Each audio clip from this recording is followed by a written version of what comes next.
আমরা সবাই জানি বিটে রয়েছে প্রচুর পরিমাণে পুষ্টিগুণ, যা আমাদের শরীরের জন্য অনেক উপকারী। এটা আমাদের উচ্চ রক্তচাপ কমাতে সাহায্য করে, হজম ক্ষমতা বৃদ্ধি করে এবং ক্যান্সারের ঝুঁকিও কিন্তু কমাতে পারে। এখানে বিটগুলোকে গ্রেট করে নিয়েছি আর সাথে নিয়েছি রসুন কুচি আর লঙ্কা।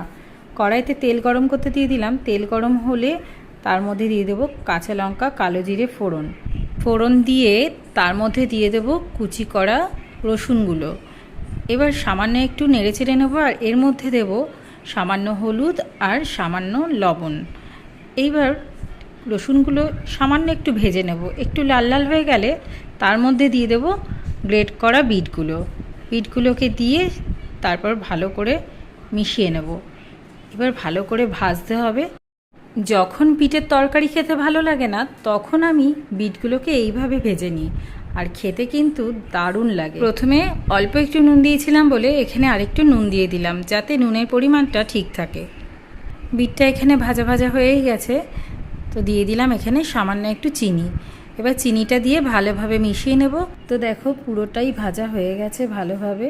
এবার এটা নামিয়ে নেব। আর গরম ভাতে বিটের এই ভাজাটা কিন্তু দারুণ লাগে খেতে।